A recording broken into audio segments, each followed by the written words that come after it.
والسلام قباء بستی میں تشریف لائے اور پھر وہاں پر سب سے پہلے حضور علیہ الصلاۃ والسلام نے وہ اسلام کی سب سے پہلی مسجد کی تعمیر فرمائی۔ کس کی تعمیر فرمائی؟ کیونکہ ریاست مدینہ کی بنیاد رکھی جا رہی ہے تو سب سے پہلے تعمیر کس کی؟ مندر کی تعمیر نہیں، کس کی تعمیر؟ مسجد کی تعمیر فرمائی۔ ہاں، اور وہی مسجد اسس علی التقوی من اول یوم احق، فرمایا جس کی بنیادیں تقوی کے اوپر ہیں، میرے محبوب نے مسجد قباء کی تعمیر فرمائی۔ اور یہ وہی مسجد ہے، آج جب آپ وہاں پر جائیں تو مدینہ منورہ میں اپنی بلڈنگ سے وضو کر کے مسجد قباء میں جا کے 2 نفل ادا کر لیں، دن ہو یا رات ہو، اللہ ایک مقبول عمرے کا ثواب عطا فرماتے ہیں۔ یہ وہی اسلام کی مسجد ہے، مسجد قباء۔ اور حضور علیہ الصلاۃ والسلام بنفس نفیس بھی پتھر اٹھا کے تشریف لا رہے ہیں۔ صحابہ عرض کرتے اللہ کے محبوب میں نہیں میرا بھی حصہ ہو جائے اس کام میں۔ تو آپ نے کچھ دن مسجد قباء میں آرام فرمایا، پھر وہاں سے چلے، یہ 3 میل کے فاصلے پر ہے مدینہ سے، اب تو چونکہ آبادی کی وجہ سے بیچ میں آ گیا۔ حضور پھر مدینہ کی طرف چلے تو راستے میں جمعے کا ٹائم ہو گیا اور جمعے کا حکم آ گیا۔ حضور علیہ الصلاۃ والسلام نے پہلی جمعہ کی نماز راستے میں ادا فرمائی اور وہاں پر بھی مسجد بنی ہے، مسجد جمعہ۔ کون سی مسجد بنی ہے؟ مسجد جمعہ۔ اور پھر راستے کے اندر ایک مسجد قبلتین بھی ہے، 2 قبلے بیت المقدس کی طرف منہ کر کے نماز پڑھ رہے ہیں، اور ظہر کے 2 فرض پڑھے، ابھی 2 باقی ہیں، بیچ میں حکم آ گیا بیت اللہ کی طرف رخ کر کے نماز پڑھو۔ حضور نے نماز کے اندر ہی رخ پھیر لیا، تو اس لیے وہاں پر بھی مسجد بنی اور اس کا نام ہے مسجد قبلتین۔ کہہ دو سبحان اللہ۔ پھر حضور تشریف لے گئے مدینہ منورہ میں۔ اب حضور کی مہمان نوازی کون کرے گا؟ ہر ایک کی خواہش ہے حضور میرے گھر میں ٹھہریں، ہر ایک کی خواہش ہے حضور میرے مہمان بنیں، میں حضور کا میزبان بنوں۔ حضرت ابو ایوب انصاری سب کو رضی اللہ تعالیٰ عنہ گھر میں بیٹھے رو رہے ہیں اور اہلیہ سے کہنے لگے غربت نے کبھی احساس نہیں دلایا، آج دلایا ہے۔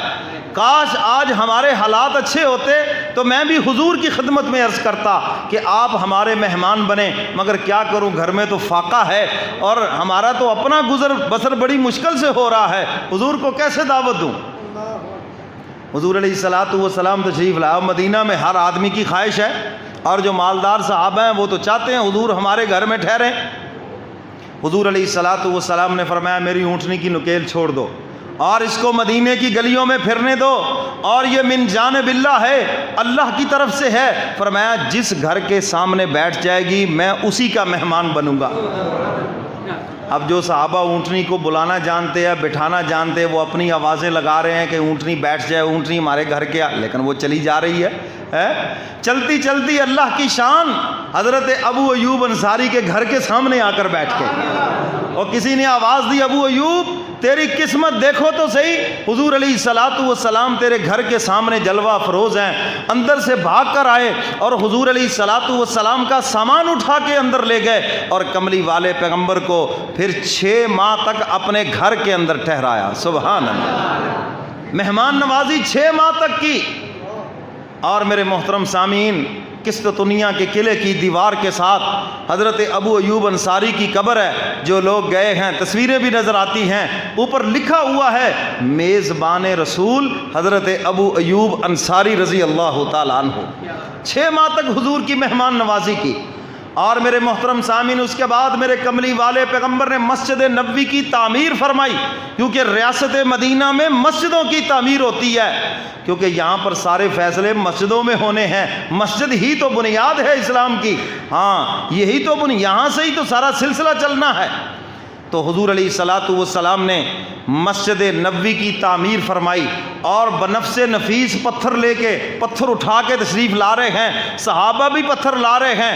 حضور علیہ الصلاۃ والسلام سے عرض کرتے ہیں صحابہ کہ آپ نہ اٹھائیں، ہم سے برداشت نہیں ہوتا، ہم غلام حاضر ہیں، ہم خدمت کرتے۔ میں نہیں، تم اپنا حصہ ڈالو، میں بھی اپنا حصہ ڈالتا ہوں۔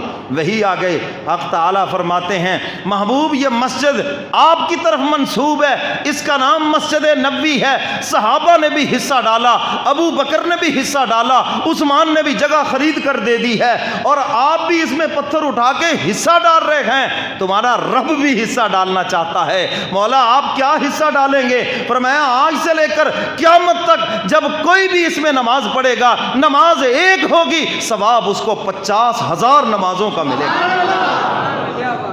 فرمایا عمل ایک کرے گا، نیکی ایک کرے گا، قرآن کا لفظ ایک پڑھے گا، ثواب 50,000 کا ملے گا۔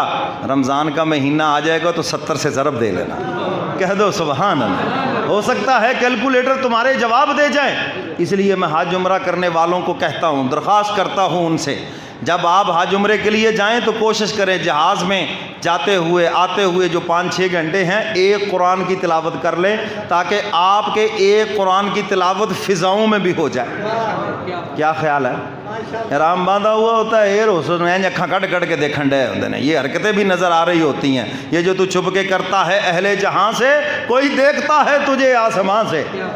ادھر طواف کر رہے ہو تو ادھر دے ایران دی ہے جی، ہے تران دی ہے، یا پاکستان دی ہے، اس کام کے لیے گئے ہو وہاں پر، مولا کے مہمان ہو، اور حرکتیں دیکھو کیا کر رہے ہیں۔ اس لیے کہ ہم کسی سے سیکھ کر نہیں گئے، خود ہی بنے پھرتے استاد۔ او خدا کے بندو، اللہ نے اتنی عظیم عبادت کے لیے آپ کو بلایا، آپ اتنے خوش نصیب ہیں، اس کے آداب بھی سیکھ کر جائیں کسی سے۔ تو اس لیے کوشش کریں کہ ایک قرآن کو فضاؤں میں پڑھ لیں، جاتے ہوئے آتے ہوئے تلاوت کر لیں، چھوٹا قرآن پاس رکھے اور دیکھ کے پڑھ لیں، اور ڈر بھی نہیں لگے گا جہاز میں۔ بعضوں کو ڈر بڑا لگتا ہے، بڑی سیٹیں بہت زور سے پکڑ کے بیٹھ جاتے ہیں، گر نہ جائے۔ میں نے کہا جب گرے گا تو سیٹ نہیں گرے گی، یہ رہ جائے گی تیرے ہاتھ میں۔ تو قرآن کی تلاوت کرو، اگر آ گئی ہے تو قرآن پڑھتے ہوئے جائیں۔ اور ویسے بھی حج عمرہ کرتے جو گیا وہ شہید ہے، سیدھا جنت میں گیا۔ سمجھ آئیے بات کہ نہیں؟ تو وہاں پر ایک قرآن مکہ میں ختم کریں، ایک قرآن ثواب کتنا ہوگا؟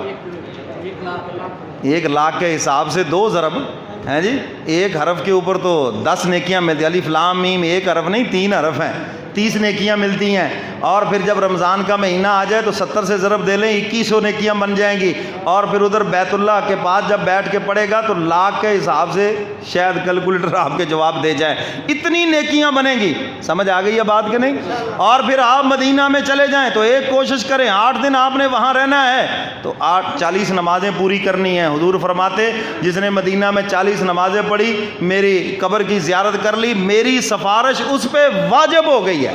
یہ 2 حدیثیں میں نے دونوں کا خلاصہ اکٹھا بیان کر دیا۔ فرمایا 40 نمازیں پڑھے اس پر بھی سفارش واجب، اور جس نے میری قبر کی زیارت کی اس پر بھی میری سفارش واجب۔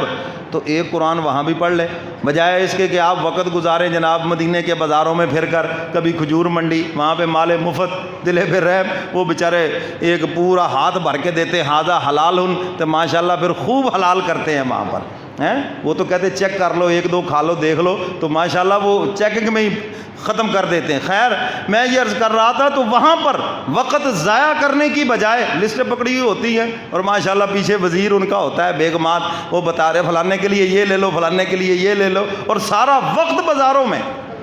تو اس کی بجائے ایک قرآن پاک آپ مدینے میں پڑھ لیں، ٹھیک ہے کہ نہیں؟ اچھا بہت سے وظائف ہیں، بہت سی تسبیحات ہیں، میں ایک بات بس کر کے بات ختم کرتا ہوں۔ حدیث مبارکہ میں ہے حق تعالیٰ فرماتے جو قرآن کی تلاوت کا، اللہ حافظ ہے نا، آپ جب کسی دن کیا کہتے ہیں اللہ حافظ، جاؤ جی اللہ کہتے ہیں، یہ نہیں کہتے، تو اللہ بھی آئے قرآن کا بھی حافظ۔ اللہ فرماتے جو میری صفت کو اپنائے گا اور میں اس کو بن مانگے میں سب کچھ ہی عطا کروں گا۔ جو قرآن کی تلاوت کرے گا، حدیث مبارکہ میں ہے اللہ فرماتے ساری دنیا بیٹھ کر مجھ سے دعائیں مانگ رہی، کوئی صحت مانگ رہا ہے، کوئی رزق مانگ رہا ہے، کوئی کچھ مانگ رہا ہے، اور ایک بندہ وہ ہے جو کچھ بھی نہیں مانگتا، صرف قرآن کی تلاوت کر رہا ہے۔ فرمایا میں ساری دنیا کو جو کچھ دوں گا بن مانگے قرآن کی تلاوت کرنے والے کو سب کچھ دوں گا۔